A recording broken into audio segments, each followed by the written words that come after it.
자, 베드로전서 2장 9절, 10절 우리 한 목소리로 하나님 말씀 같이 봤습니다. 그러나 너희는 택하신 족속이요 왕같은 제사장들이요 거룩한 나라요 그의 소유가 된 백성이니 이는 너희를 어두운 데서 불러내어 그의 기이한 빛에 들어가게 하신 이의 아름다운 덕을 선포하게 하려 하심이라. 너희가 전에는 백성이 아니더니 이제는 하나님의 백성이요 전에는 긍휼을 얻지 못하였더니 이제는 긍휼을 얻은 자니라. 아멘. 놀라운 빛의 삶, 기이한 빛에 들어가게 하신 이의 아름다운 덕을 선포하게 하려 하심이라. 그의 기이한 빛. 그 누구죠? 예. 그의 기이한 빛에 들어가게 하신 그의 빛입니다. 그가 누구예요? 우리 하나님이시고 예수님이시고 우리를 창조하신 창조주시죠. 그분의 바로 놀라운 빛에 들어가게 하셨다라고 말씀하고 있습니다. 놀라운 빛. 그래서 놀라운 빛의 삶이라는 그 제목으로 함께 하나님의 말씀 나누기를 원합니다. 놀라운 빛에 들어갔어요. 기이한 빛이라고 하지만 이건 놀라운 빛, 굉장히 놀라운 빛입니다. 그런데 그걸 표현하기를 어둠에서 놀라운 빛으로, 어두운 데서 불러내어 그의 기이한 빛에 들어가게 하셨다. 그 성경은 우리를 원래 어둠이었다고 말하잖아요. 그 어둠에 속해 있었다. 그 어둠이라고 하는 것은 어떻게 표현될 수 있을까요? 여러 가지로 표현될 수 있겠지만 어둠이라고 하는 것은 결국은 사망, 죽음의 종노릇하는 삶을 의미하죠. 죄로 말미암아 사망, 죽음이 들어왔습니다. 그리고 사람들이 일생토록 이 죽음에 매여 종노릇하는 삶을 살아가죠.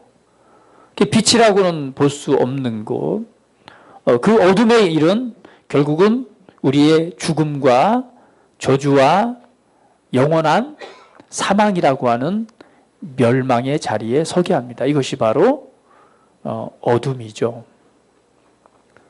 우리가 이 세상에 살아있다 하나, 살고 있다 하나, 우리가 그 빛에 들어가지 않는다면 그 끝은 뭐예요? 죽음입니다. 멸망입니다. 그래서 죽음에는요, 세 가지가 있다라고 말합니다.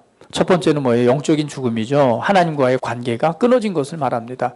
그러한 영적인 죽음은 우리에게 육체적인 죽음의 열매를 낳고요. 그러나 육체적인 죽음으로 끝나는 것이 아니에요. 세상은 우리가 이 세상에서 육체의 생명이 끝났다고 해서 끝난 것은 아닙니다. 육체가 이 세상에서 그 생명을 다하게 되면 그 몸 안에 살고 있던 진짜 나는 어디로 가요? 예, 이 몸과 분리되어서 영적인 세계 안으로 들어가죠. 그래서 죽음은 어떤 죽음이냐? 바로 진짜 죽음인 영원한 죽음, 영원한 심판을 의미합니다. 이것이 바로 어둠에 속해 있는 거예요. 그런 어둠 속에 있던 우리들을 불러내어서 놀라운 빛에 들어가게 하셨다라고 말씀합니다. 자, 저와 여러분은 예수 그리스도를 믿음으로 말미암아 놀라운 빛 안으로 들어간 줄 믿습니다. 우리 옆 사람에게 한번 우리 고백해 봅니다. 당신은 놀라운 빛 안으로 들어갔습니다. 할렐루야. 놀라운 빛의 삶입니다. 자, 놀라운 빛의 삶. 성경은요, 이 놀라운 빛 가운데 들어가게 하셨다라고 말합니다. 놀라운 빛은 우리가 여러 가지 의미 안에서 생각해 볼 수 있겠지만, 첫 번째는 놀라운 빛에 대한 부분은 바로 하나님이시고 곧 하나님의 나라라는 측면에서 우리가 좀 바라볼 수 있습니다. 성경은 하나님의 나라를 소개하죠. 그 하나님의 나라, 바로 바실레이아, 킹덤, 왕국이라고 말합니다. 그래서 우리가 성경에는 하나님의 나라라는 표현으로 우리가 번역되어 있지만 사실 이게 뭐예요? 바실레이아, 왕국을 의미합니다. 그래서 하나님의 왕국. 근데 왕국 하면은 우리가 이 단어에 대해서 굉장히 어색해해요. 왜냐하면 왕국이라는 단어를 어디에서 사용을 해요? 그쵸. 좀 이단에서 많이 사용을 하니까 그냥 우리들은 왕국 하면은 괜히 거부감을 가져. 왕국이란 말은 들으면은 그냥 딱 드는 생각이 뭐야 이거 이단인가? 이런 생각을 하는데 그 왕국은요 하나님의 나라하고 같은 뜻입니다. 그래서 하나님의 나라라는 실제의 그 원어는 바실레이아, 킹덤. 그래서 하나님의 왕국이에요. 그래서 우리나라 성경으로 번역되어진 것은 이렇게 번역을 합니다. 천국이라고 번역을 하기도 하고요. 하나님의 나라니까 하늘에 있는 나라라고 번역을 하고요. 하늘나라, 때로는 뭐 왕권, 왕의 나라, 그리고 아버지의 나라, 때로는 주의 나라, 때로는 인자의 나라라는 표현으로 번역되어집니다. 동일하게 뭘 얘기해요? 바실레이아, 하나님의 나라를 말합니다. 그래서 이 하나님의 나라는 또 어떻게 표현되어지냐면 첫째는 이 교회를 가리켜서 하나님의 나라라고 말합니다. 네. 두 번째는요, 하나님의 통치가 있는 곳을 하나님의 나라라고 말합니다. 세 번째는요, 인격적인 하나님의 나라죠. 그래서 바로 우리 안에 하나님 나라가 어디 있느냐? 너희 안에 있다라고 말하잖아요. 인격적인 하나님의 나라. 그리고 마지막으로는 실제적인 장소적인 하나님의 나라를 의미합니다. 우리는 그걸 가리켜 뭐라고 말해요? 천국이라고 말하잖아요. 천국. 장소적인 하나님의 나라. 예수님께서 부활하셔서 하나님의 보좌 우편에 앉으셨다라고 말하잖아요. 그게 장소적인 하나님의 나라입니다. 바울은 얘기를 하기를 이렇게 말해요. 내가 비몽사몽간에, 그렇죠? 죽었는지 살았는지 알 수 없지만 이끌림을 받아서 어디를 갔다라고 말해요? 셋째 하늘에 들어갔다라고 말합니다. 그러니까 죽었는지 살았는지 모를 그런 상태에서 이끌림을 받아서 셋째 하늘에 가서 그곳에 있는 놀라운 기이한 것들을 봤다라고 말해요. 그러나 그것들을 내가 다 설명할 수는 없다라고 말합니다. 근데 실제적인 어디예요? 실제적인 장소적인 측면의 하나님의 나라입니다. 우리가 이 세상의 인생을 다 마감하고 육체의 생명이 끝나고 나면 우리 몸에서 우리 진짜 나의 영혼이 이제 육체를 떠나서 가게 되는 곳이 어디예요? 바로 이 실제적인 이 하나님의 나라 안으로 들어가죠. 그래서 많은 사람들이 이 하나님의 나라를 보고 와서 간증을 하죠. 많이 들어보셨나요? 천국 간증? 실제 그 하나님의 나라에 가서 기이한 것들을 보고 듣고 또 전하라고 했던 그 내용들을 가지고 이렇게 간증하시는 많은 간증들 아마 들어보셨을 것입니다. 그게 어디예요? 실제적인 그 하나님의 나라. 그래서 우리를 어둠에서 불러내어 오늘 기이한 빛에 들어가게 하셨습니다. 하나님의 나라와는 상관없는 삶이 아니라 오늘 하나님의 나라 안에서 태어난 바로 새로운 피조물이 되게 하셨습니다. 따르면 나의 나라는 하나님의 나라입니다. 나는 그곳에서 태어났습니다. 그래서 우리를 가리켜서 천국의 시민권을 가진 자라고 말합니다. 미국의 시민권자만 돼도 얼마나 특별한 대우를 받습니까? 그렇죠? 그런데 우리를 가리켜서 천국의 시민권자라고 표현을 합니다. 그 당시 그 시대에 로마의 시민권을 가졌다면 어때요? 지금의 미국이 아마 시민권자보다 더 탁월한 그런 대우를 받는 것이 로마 시민권자였습니다. 그 비유처럼 우리를 가리켜서 너희는 하나님의 나라에서 태어난 그 나라의 권리를 가지고 있는 시민권자다라고 표현을 합니다. 그러므로 위의 것을 찾으라고 말하죠. 우리 옆 사람에게 다시 한번 고백합니다. 자, 당신은 천국의 시민권자입니다. 할렐루야. 할렐루야. 얼마나 놀라운 은혜인가요? 우리는 천국의 시민권을 가지고 있습니다. 우리는 잠시 이 세상의 삶을 살아가지만 이 땅에 우리를 부르신 부름의 일들을 성취하고 나면 영원한 안식이 있는, 그리고 성경은 말하기를 슬픔도 아픔도 고통도 괴로움도 없는 진짜 평화와 안식과 기쁨이 있는 그 나라가 우리에게 예비되었다라고 말합니다. 거기는 눈물 흘릴 일도 없고 아파할 일도 없는 그런 곳이라고 말합니다. 오늘 그 나라를 우리에게 주셨고 우리는 그 기이한 빛 속에 들어가 있는 하나님의 자녀들입니다. 할렐루야. 주님을 찬양합니다.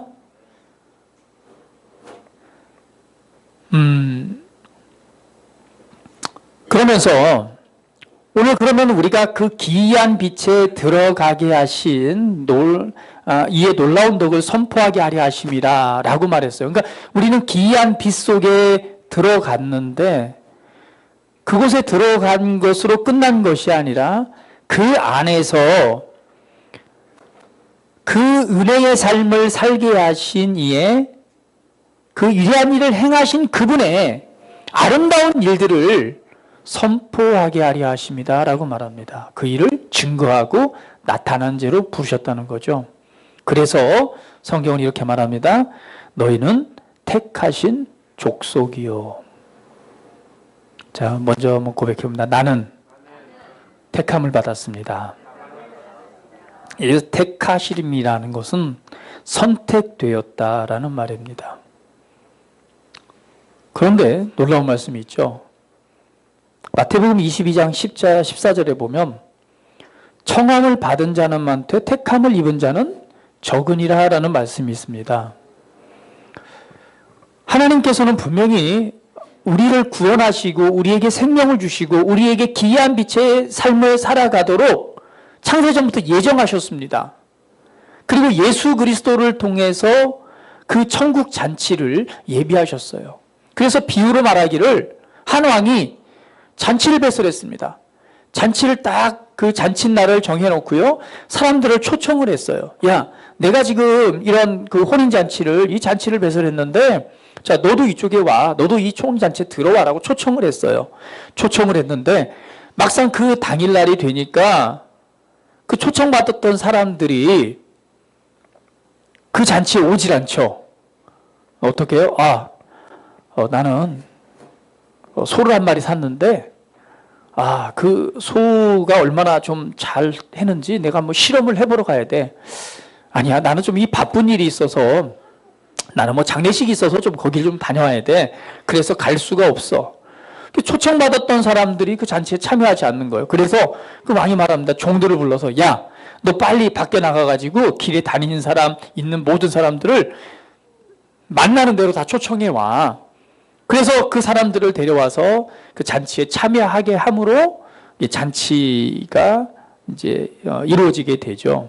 그러면서 말하기를 청함을 받은 사람은 많되 택함을 입은 자는 적으니라 라고 말합니다.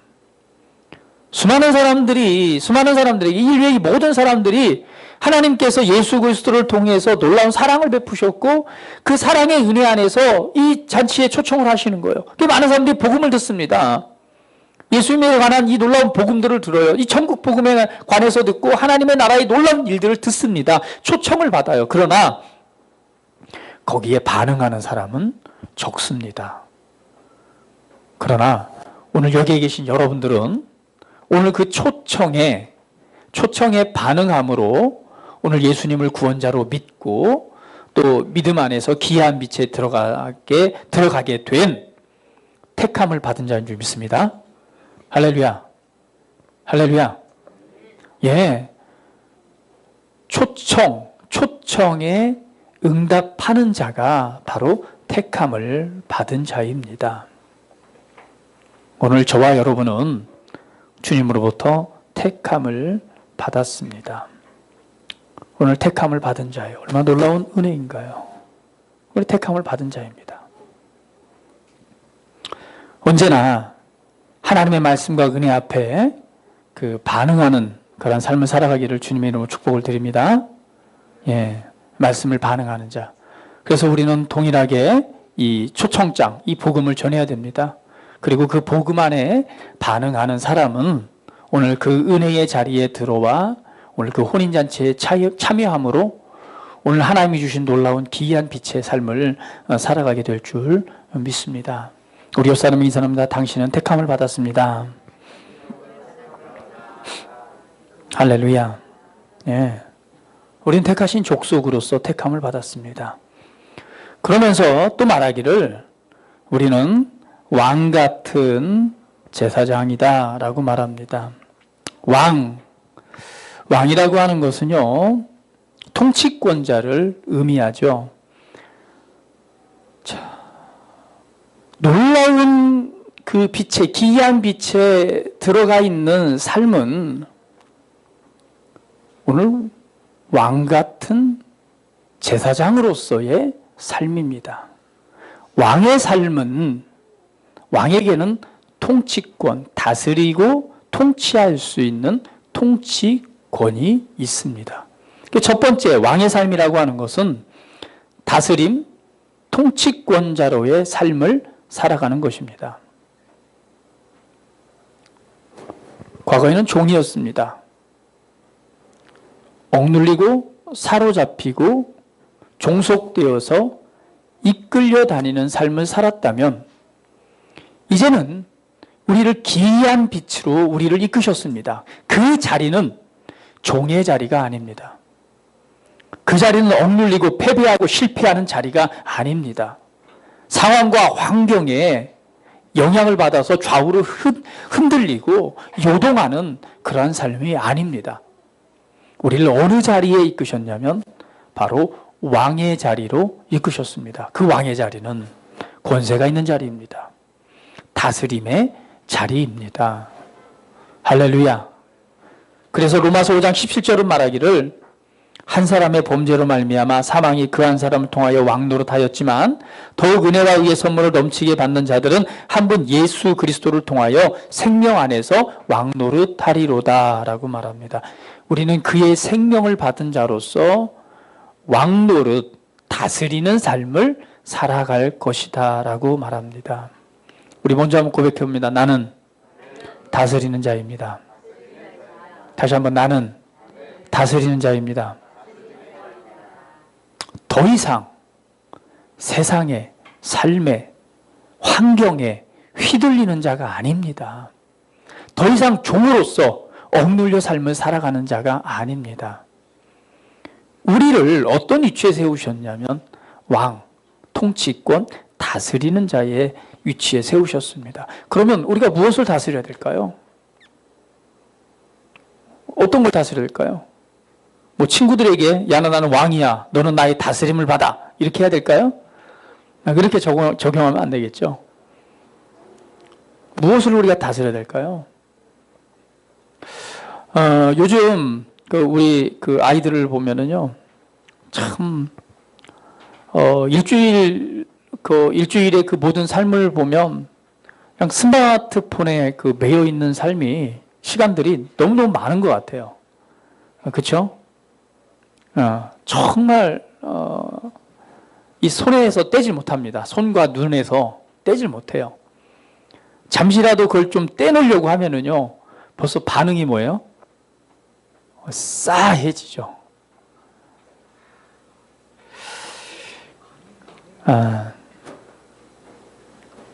그런데 이 스마트폰을 하는 것 자체가 무엇이 문제입니까? 그쵸. 조절이 되지 않는 것이죠. 시험 기간인데 시험 공부를 해야 되는 건 알아요. 내가 이 시간부터 시험 공부를 하겠다 하면서 잠깐 핸드폰을 드는 순간, 이걸 내려놓지 못하고 뭐예요? 이게 잠깐 보려고 했던 것이, 돌아봤더니 벌써 2시간이 지났어요.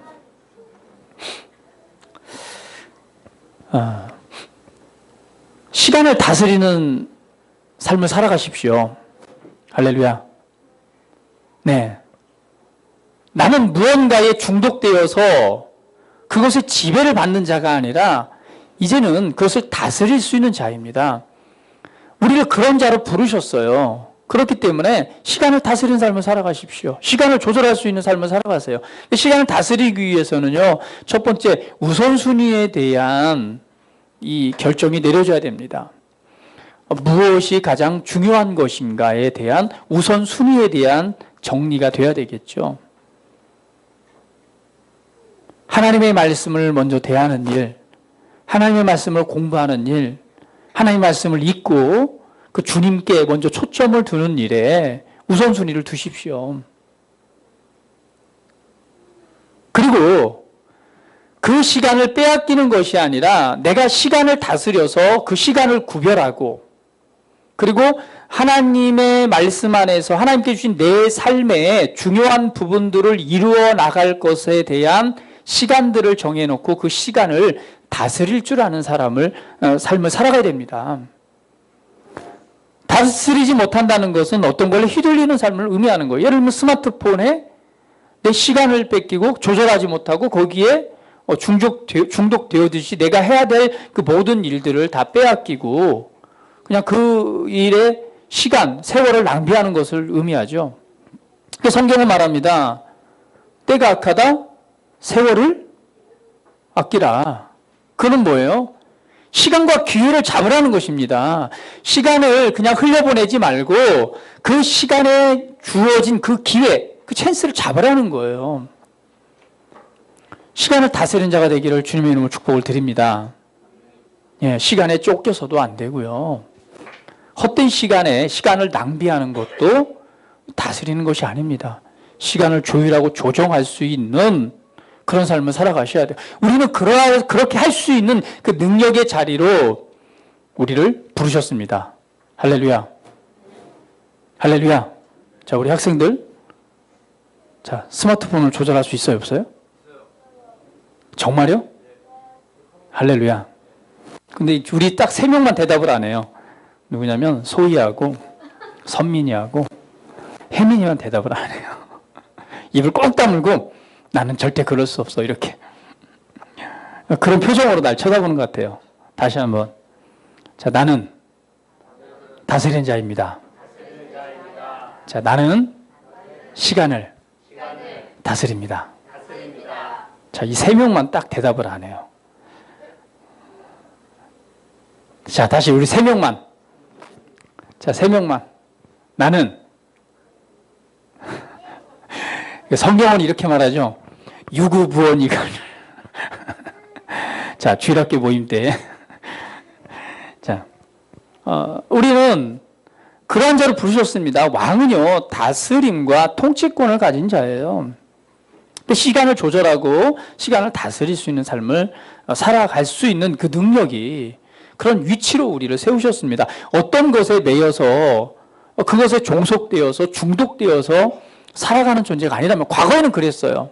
옛날 어둠에 있을 때는요. 내가 이길 수가 없어요. 그냥 이기고 싶어도 이길 수가 없어서 끌려다니는 삶을 살았다면 이제는 다릅니다. 우리가 바르게 선택하고 또 바르게 행하기로 결단한다면 그 일은 변화되고 바뀔 것입니다. 할렐루야. 왜냐하면 우리를 왕으로 세우셨기 때문에 그렇습니다. 그래서 시간을 다스리십시오. 또한 우리에게 주어진 어떤 상황과 환경을 다스리셔야 됩니다. 간혹 우리 예수님의 예를 들잖아요. 제자들과 함께 배를 타고 가고 있습니다. 바람에 그 파도에 배가 흔들리기 시작합니다.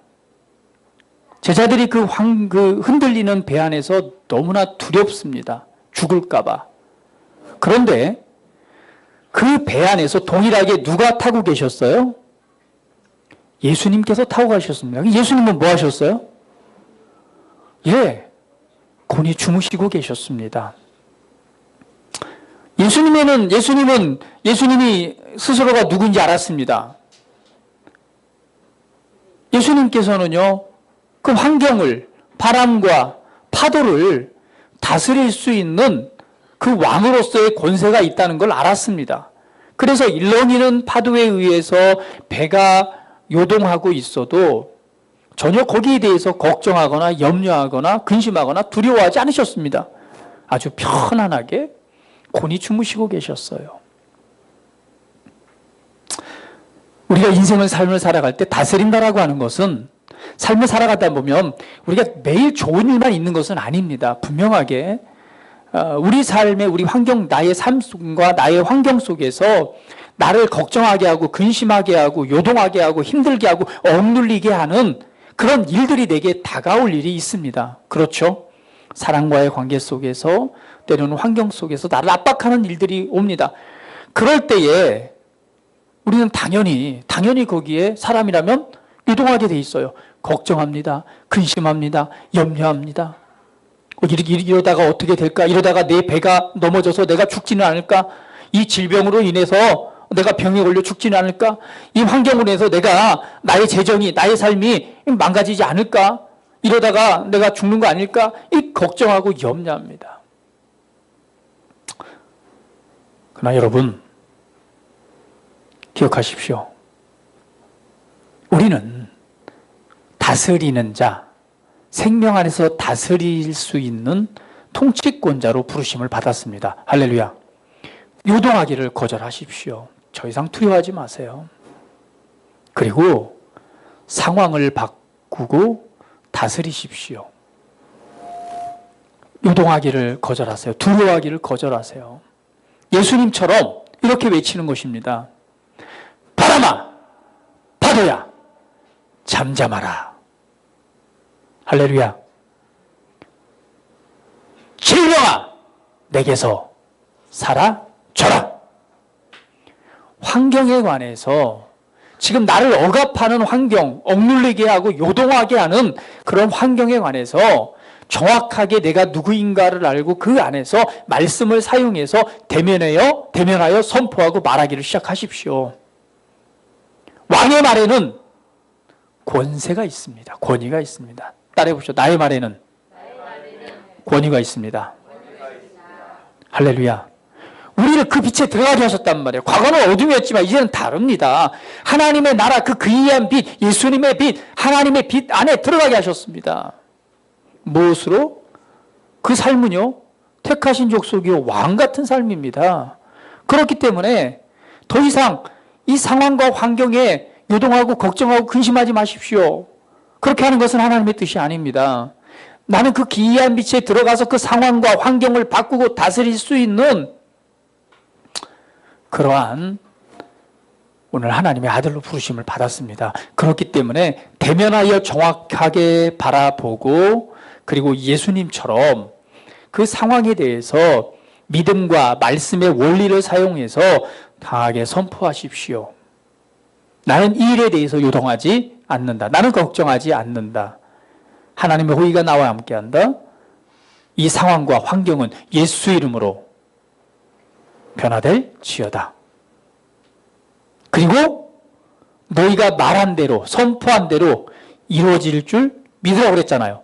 믿기 때문에 그때부터 우리는 감사하고 기뻐하는 것입니다. 할렐루야. 기뻐하고 감사하는 거예요.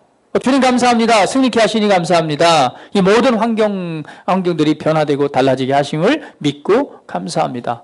난 더 이상 걱정하지 않습니다. 두려워하지 않습니다. 나는 상황을 바꾸면서 항상 승리하는 자입니다. 할렐루야. 그리고 주님으로 인해서 기뻐하는 것입니다. 어디의 삶을 살아가는? 하나님의 나라의 기이한 빛의 삶을 살아가는 것입니다. 상황과 환경을 다스리십시오. 악한 영의 역사를 다스리는 겁니다. 그리고 우리가 가지고 있는 감정도 다스려야 되겠죠. 그렇죠?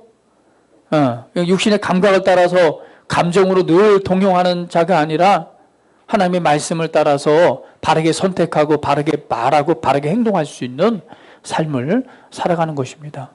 다시 한번 우리 고백합니다. 나는 왕으로 부르심을 받았습니다. 나는 다스리는 자입니다. 할렐루야. 여러분 삶을 살아가면서 어떤 문제, 어떤 환경이 오더라도요, 걱정하고 요동하려고 미리 걱정하지 마세요. 대면하여 담대하게 서십시오. 왜 설 수 있느냐? 우리를 기이한 빛에 들어가게 하셨단 말이에요. 더 이상 어둠에 속한 자가 아닙니다. 더 이상 실패자가 아니고 좌절하고 낭망하고 어둠에 억눌려 사는 존재가 아니란 말이에요. 예수 그리스도의 은혜를 통해서 그분 안에, 그분의 빛 안에 들어가게 하셨어요. 그의 나라에 들어가게 하셨고 그 나라 안에 태어나게 하셨습니다. 바로 왕 같은 삶이에요. 왕은요, 다스림과 통치권이 있다면 또 한 가지는 전쟁을 하는 사람이 바로 왕입니다. 왕은 전쟁을 해서 싸워서 지키는 자예요. 그렇죠? 그 나라를 지키고 자기에 속한 그 기업들을 지키는 자가 왕입니다. 전쟁을 하는 자죠. 그래서 에베소 6장은 이렇게 말합니다. 우리의 씨름은 혈과 육을 상대하는 것이 아니요 통치자들과 권세들과 이 어둠의 세상 주관자들과 하늘에 있는 악의 영들을 상대함이라. 그런즉 너희는 하나님께 복종할지어다 마귀를 대적하라. 그리하면 너희를 피하리라. 우리의 싸움은 혈과 육이 아닙니다. 눈에 보이는 피 터지는 싸움이 아니라 눈에 보이지 않는 영적인 세계 속에서 통치자, 권세들, 이 어둠의 세상 주관자들, 하늘에 있는 악한 영들입니다. 바로 마귀와 사단에게 속해 있는 영에 관해서입니다. 할렐루야. 오늘 이 일에 대해서 싸우는 자, 싸워서 승리의 자리를 차지하는 자가 누구예요? 왕입니다. 대적하십시오. 싸우십시오. 참 이번에 그 역사적인 일이 있었죠. 우리 대통령과 북한에 있는 김정은 그 위원장이 함께 만나고 또 대화하는 놀라운 이런 역사적인 일이 또 있었습니다. 그러니까 여러분, 우리가 참 감동적인 일이긴 하지만은요, 우리 그리스도인들은 그 나타나는 현상이 아니라 나타나는 현상 속에 보이지 않는 것에 대해서 우리는 생각하고 그 일에 대해서 함께 기도할 필요가 있습니다. 할렐루야.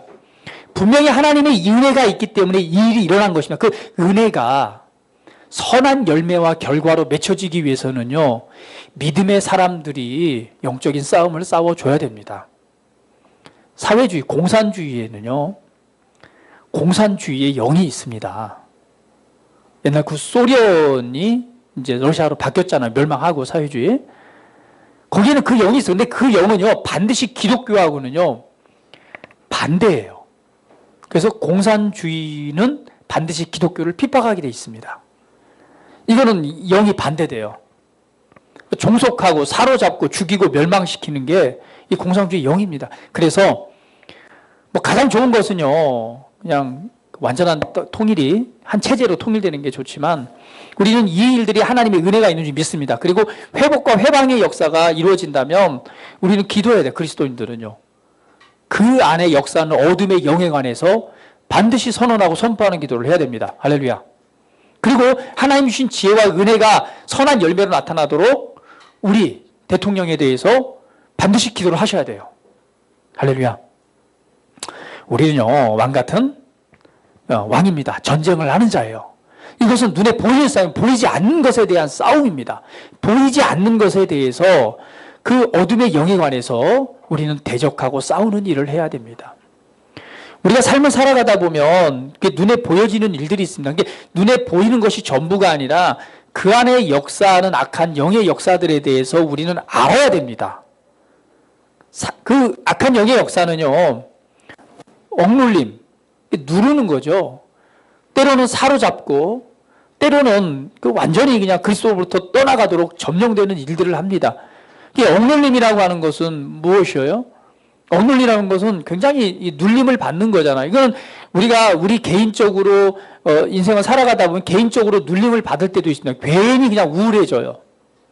그냥 머리가 묵직한 게 꼭 머리에 뭐요? 무거운 것을 올려놓은 것처럼 묵직하게 우울합니다. 좌절되고 낭망이 되고 절망이 들어오고 괜히 뭐예요? 인생을 살고 싶지 않고 그냥 죽는 게 편할 것 같고 내가 이렇게 죽으면 어떻게 될까? 뭐 이런 생각들이 막 우리 안에 들어오고 이런 현상이 든다면 이건 이 영적인 사단이 하는 억눌림의 증상들입니다. 괜히 막 우울해요.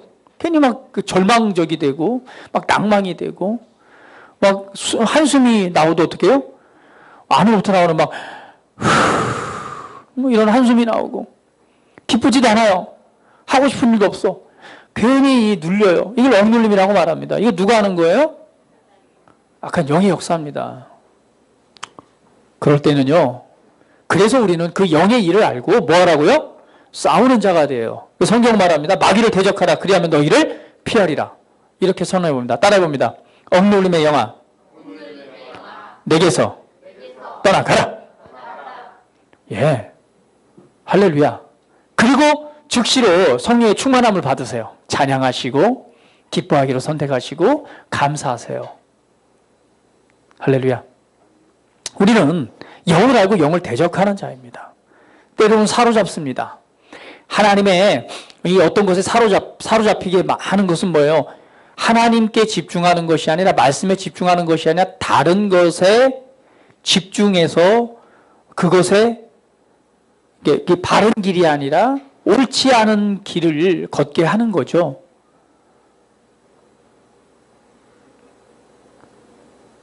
그 안에 성경은 말하기를 그 가룟 유다의 사건을 보면 그 유다에게 예수님을 팔려는 생각을 넣었다라고 말하잖아요. 사로잡힘이라는 것은요, 첫 번째가 이 생각에서 이루어지는 것입니다. 그래서 잘못된 생각을, 이게 말씀의 원리와 말씀과 반대되는 생각들을 내 안에 넣어주는 거죠. 유다는요, 그 돈을 사랑하는 사람이라고, 돈에 대한 욕심이 있었어요. 돈에 대한 욕심이 있었기 때문에 거기에 마귀가 그 틈을 알고 거기에 생각을 넣어줍니다. 예수님을 팔려는 생각을 넣어주니 그 즉시로 가서 예수님을 은30에 팔게 돼요. 우리가 하나님을 사랑하고 그 하나님의 말씀의 원리를 따라 살아가는 곳에 이 빈틈이 있으면 마귀는 은근히 내게 와서 그 생각을 넣어주는 거예요. 그럴 때 우리는 이렇게 말합니다. 생각이 들어올 때 아니야, 이건 잘못된 생각이야. 그렇게 해서는 안 되지라고 거절하기도 하고, 때로는 뭐 생각이 들어올 때 그냥 그것을 받아들일 때가 있어요. 이 받아들이게 되면 바로 또 어떻게 하게 돼 있어요? 행동으로 옮기게 되어 있습니다. 이것이 바로 죄를 낳고 그것이 바로 사망을 낳습니다. 이것도 무슨 역사예요? 우리의 잘못된 생각들을 넣어주는 그 악한 영의 역사라고 볼 수가 있습니다. 그래서 이런 말이 있잖아요. 내 머리에 새들이 날아다닐 수 있지만 그 새가 내 머리에 둥지를 틀게 하지는 마라. 잘못된 생각, 악한 생각, 올바르지 못한 생각들이 내 안에 왔다 갔다 할 수는 있습니다. 생각이 들어올 수도 있어요. 그러나 그것에 사로잡혀서 열매를 맺게는 하지 말라는 것입니다. 그래서 그런 일들에 대해서 성경은 말하기를 주님 뭐예요? 왕은요, 내게 주어진 그 삶을 지키고 이 싸움을 하는 거예요. 따라해봅니다. 악한 생각은 예수 이름으로 내게서 떠나가라. 예를 들면 우리 성훈이가 잘못했어요. 그런데 그 잘못해서 막 고민하고 있는데 이런 생각을 넣어주는 거죠. 야, 그냥 너 죽어. 그럼 이거 그냥 죽어. 이게 옳은 생각이에요? 아니면은 잘못된 생각이에요? 마귀가 그렇게 넣어주는 거예요. 근데 거기에 휩쓸린 사람이 뭐예요? 멀쩡한 사람이 그냥, 우리 가끔 그 사건들 보면 그렇잖아요. 어떤 사람은 그냥 불특정 다수에게 칼로 막 사람을 상해를 입힙니다. 그런데 그 사람이 뭐라고 하냐면 이렇게 말해요. 누가 나한테 내 속에서 사람을 가서 죽이라고 했다고. 그 소리에 듣고 반응해서 칼을 들고 가서 이렇게 한 거예요. 어떤 사람은 그냥 불 속에 뭐 아파트에 뛰어내려요. 누가 나한테 뛰어내리라고 했다고. 생각을 넣어줄 때 그 생각을 붙잡는 것이 아니라 그 잘못된 생각이기 때문에 내게 주신 권세와 그 권위의 자리 안에서 대적하는 것입니다. 할렐루야. 잘못된 생각이 들어올 때 말하세요. 마귀를 대적하라. 그리하면 너희를 피하리라. 할렐루야. 할렐루야. 잘못된 생각이 들어오면 그 생각에 관해서 담대하게 선포하세요. 예수 이름으로 이 잘못된 생각은 내게서 떠나가라. 이 생각을 내가 거절한다. 할렐루야. 예. 전쟁을 하요. 왕으로서의 다스리고 이기는 삶을 살아가십시오. 그러한 자로 우리를 부르셨습니다. 놀라운 빛의 삶은 바로 제사장의 삶입니다. 제사장은 오늘 제사장은 제사를 드리는 자죠. 로마서 12장 1절 말씀 같이 한번 보도록 할게요.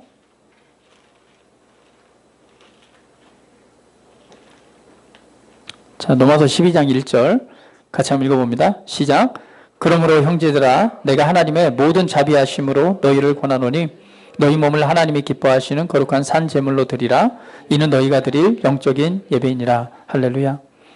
자, 너희 몸을 하나님이 기뻐하시는 거룩한 산 제물로 드리라. 이는 너희가 드릴 영적인 예배이니라. 제사장은요, 하나님께 제사를 드리는 자입니다. 제물을 드리는 자죠.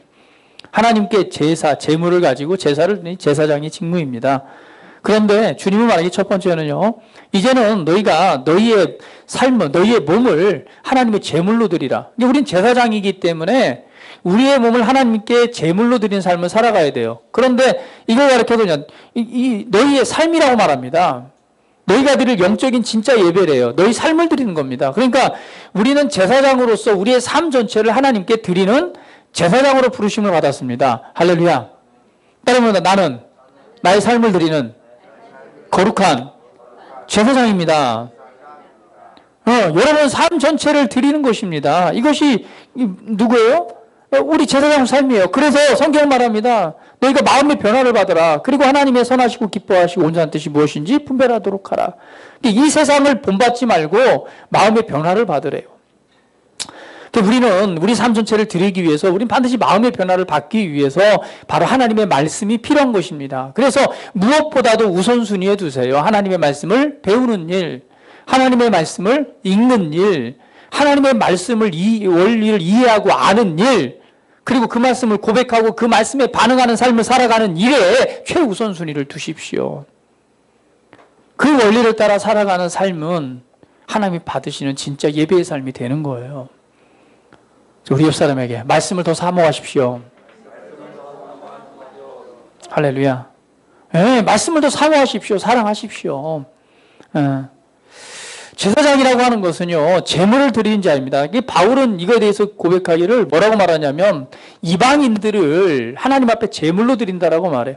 여러분 아시잖아요. 제사를 드릴 때는 양을 가져다가 양을 잡아서 토막 내서 내장을 다 분리하고 그렇게 해서 하나님께 번제로 태워서 드리는 게 제사장의 직무잖아요. 제사장이라고 하는 것은요, 제물을 드리는 자입니다. 다른 말로 표현하면 우리 제사장의 직무라고 하는 것은 복음을 전해서 영혼을 구원해서 제자를 삼아서 하나님 앞에서 하나님 앞에 바른 삶을 살아가는 자로 드리는 자가 바로 제사장입니다. 제사장의 삶은 제자를 세울 수 있는 바로 제자를 삼는 일, 이것이 바로 제사장의 삶입니다. 할렐루야. 예, 하나님 앞에 제물을 드리는 거예요. 어떤 제물을 드려요? 내가 복음을 전해서 그 사람이 예수님 믿게 하는 거예요. 예수님 믿게 하고 하나님께서 받으신 합당한 삶을 살아가도록 하는 것, 이게 제사장이 해야 될 일입니다. 그래서 우리는 영혼들을 위해서 기도하는 것입니다. 영혼들을 이겨오기 위해서 기도하는 거예요. 내 직장에 내가 관계된 사람 중에 구원받아야 돼, 복음을 들어야 될 영혼이 있다면 그 영혼을 붙들고 기도하기 시작하는 것입니다. 그 영혼을 위해서 기도하기 시작하고 그 영혼에게 기회와 때를 따라서 복음을 흘려보내는 거예요. 그리고 권면하는 겁니다. 너도 이 예수님을 믿으라고요. 그리고 영적 기도까지 하고 성령을 받게 하고, 그리고 그가 그리스도 안에서 바른 삶을 살아가도록 드리는 것입니다. 이것이 바로 제사장이 해야 될 제물을 하나님 앞에 드리는 제사의 행위인 것입니다. 바울이 이것을 고백했어요. 우리는 기이한 빛에 들어가게 하셨습니다. 이것은 정말 놀라운 빛의 삶입니다. 놀라운 빛의 삶은요, 이기는 삶, 승리의 삶입니다. 선택받은 자로서, 왕으로서 권위와 권세를 가지고 하나님의 말씀과 그리고 우리 안에 주어진 그 권세와 능력을 따라서 이기는 삶, 승리의 삶입니다. 할렐루야. 우리는 질병을 이기고 환경을 다스리고 정말 우리에게 주신 삶 안에서 탁월함을 나타내는 그런 승리의 삶을 살아가는 거예요. 그러면서 동시에 우리는 제사장으로서 우리의 삶 전체를 하나님 앞에 드리고, 더 나아가서는 믿지 않는 이 사람들에게 복음을 전하고 정말 하나님 앞에 헌신된 삶을 살아가도록 드리는 일, 이것이 바로 제사장이 해야 될 일입니다. 근데 이게 쉬운 일은 아니에요. 생각해 보세요. 여러분, 양을 잡는 게 쉬운 일인가요? 이 목을 따고 피를 하고 다 가죽을 벗겨내고 내장을 긁어내고 막 이거 하는 거 쉬운 일이세요? 그거 하다 보면요, 내 몸에 뭐도 묻어요. 피도 묻고 똥도 묻고 막 그러잖아요. 내장도 다 긁어내야 되고. 실제 이렇게 제사를 드렸었잖아요. 그죠? 속죄제사, 감사제사, 이런 제사들을 제물로 드렸습니다. 그러니까 이게 쉬운 일은 아닌 거예요. 분명히 정말 쉬운 일이라면 그거는 헌신이 아닐 거예요.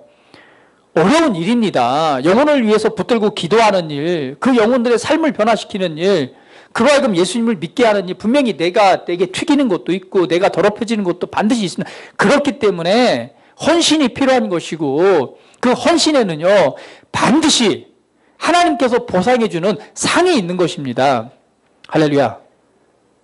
그래서 바울이 그 일에 대해서 자기 생명을 다해서 헌신을 하고 말하잖아. 이제는 내가 달려갈 길을 다 마치고 내가 이제 이 모든 일을 다 마쳤는데 이제 내게 예비하신 주님께서 예비하신 하나님의 그 놀라운 상을 바라본다라고 고백하잖아요. 그러한 헌신, 그래서 헌신이 필요한 것입니다. 쉬운 일이라면 헌신이 아니겠죠. 그러나 주님께서는 그 일을 행할 수 있는 그러한 놀라운 권세와 능력도 우리 안에 주셨다는 사실을 기억하십시오. 제사장의 삶입니다. 이러한 그 제사장의 삶, 이 바른 하나님 앞에 드려야 될 이 삶을 살아가기 위해서 여러분 잘 돼야 됩니다. 할렐루야. 삶에서 탁월함을 나타내야 돼요. 탁월할 수 있습니다. 그러한 은혜로 우리를 부르셨습니다. 그래서 그 여러분 안에 있는 정말 하나님께 주신 놀라운 천재성들을 발견하시기 바랍니다. 우리는 다니엘을 보면서 다니엘이 참 굉장히 장점이 많아요. 잘하는 게 굉장히 많아요. 굉장히 많아요. 그렇죠? 다니엘이요. 연주도 잘해요. 컴퓨터를 다루는 능력 굉장히 탁월합니다. 그리고 굉장히 이 머리가 센스가 있어요. 그리고요, 유관 선생님 얘기 들어보니까 요리도 잘한대요. 춤도 잘 춰요. 춤도 잘 춰요. 그리고 외모도 탁월하고요.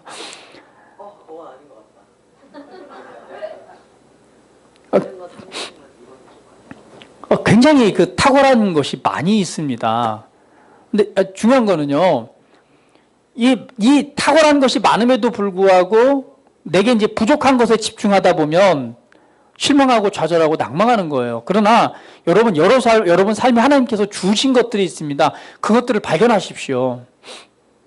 따라해본다. 내 안에는 하나님이 주신 천재성이 있습니다. 그것이 무엇인가 발견하는 거예요. 그것을 가지고 이 세상에서 탁월함을 나타내는 것입니다. 할렐루야. 예. 오늘 우리는 어둠에서 불러내어 기이한 빛에 들어가게 하셨습니다. 그 놀라운 빛의 삶은 바로 왕같은 제사장의 삶입니다. 오늘 그러한 삶을 통해서 성경은 말합니다. 바로 이 아름다운 덕을 선포하는 것이다. 그러니까 하나님의 위대함과 우리를 그 안에 들어가게 해서 이 놀라운 삶을 살게 하신 그분의 영광과 영화로움을 뭐 하는 거예요? 선포하는 자로 우리를 부르셨다는 것입니다. 할렐루야. 따라봅니다. 하나님께서 나에게 위대한 일을 행하셨습니다. 이 삶이, 이러한 이 고백이 내 삶의 간증이 돼야 돼요. 어떻게요? 왕으로서, 제사장으로서 삶이 변화되고, 왕으로서, 제사장으로서 영혼이 구원되어지고, 왕으로서, 제사장으로서 이 기이한 빛의 삶을 살아갈 때 나를 통해서 내 주변에 있는 사람들이 선한 영향력을 통해서 변화되고 달라지는 이 삶을 보면서 이러한 놀라운 삶에 들어가게 하신 그분의 이름을 선포하고 찬양하는 것입니다. 할렐루야. 나에게 이 모든 재능을 주시고 천재성을 주신 그 주님을 찬양하고 높여드리는 거예요. 오늘 주님께서 우리에게 놀라운 빛의 삶으로 우리를 들어가게 하셨고 그러한 삶을 우리에게 주셨습니다. 다시 한번 그리스도 안에서 내가 누구인가를 우리 묵상해 보시면서 바로 왕같은 제사장의 이 놀라운 삶들을 기억하고 한 주 동안도 삶을 다스리시고 또 그 안에서 영적인 싸움에서 승리하시고 말씀 안에서 제사장으로서의 이 놀라운 삶을 살아가시고 그러한 삶을 주신 주님의 또 열매를 맺게 하시는 기이한 빛을 성취하기를 주님의 이름으로 축복을 드립니다. 같이 기도드리겠습니다.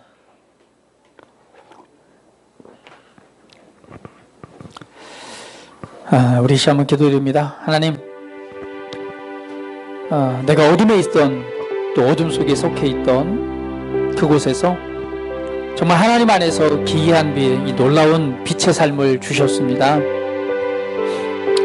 그것은 바로 택하신 족속으로서 왕같은 제사장의 삶을 주셨습니다. 이것을 통해서 내게 행하신 위대한 일을 행하신 그분을 찬송케 하셨다고 말씀하셨습니다. 오늘 내 자신을 돌아보아 정말 왕으로서 제사장으로서의 삶을 하나님 앞에 드리길 원합니다. 우리 함께 고백합니다.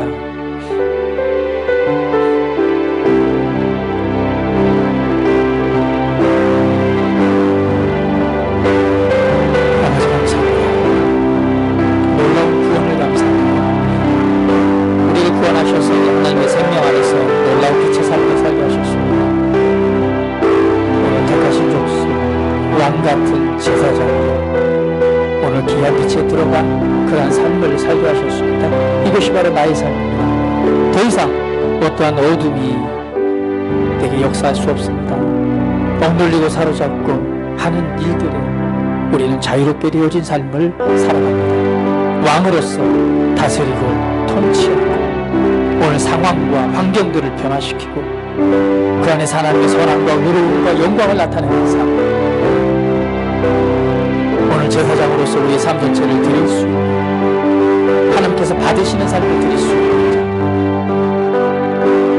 그리고 모든 이방의 그런 죄물들을 아버지 앞에 올려드릴 수 있는 제자로서의 삶으로 우리를 부르셨고 축복하셨습니다. 오늘 내게 주어진 이 놀라운 일들을 다시 한번 기억해보면서 오늘 내게 행하신 위대한 그분을 우리 주님을 찬양하고 경배하고 영광을 돌려드립니다. 하나님의 말씀 안에서 주님의 임재 안에서 성령의 이끄심을 따라 아버지께서 베푸신 놀라운 그 은혜의 승리의 삶으로 살아가기를 선택합니다. 주님을 찬양합니다. 주님을 경배합니다. 영광의 왕을 손주 드립니다. 할렐루야. 할렐루야. 주님을 찬양합니다.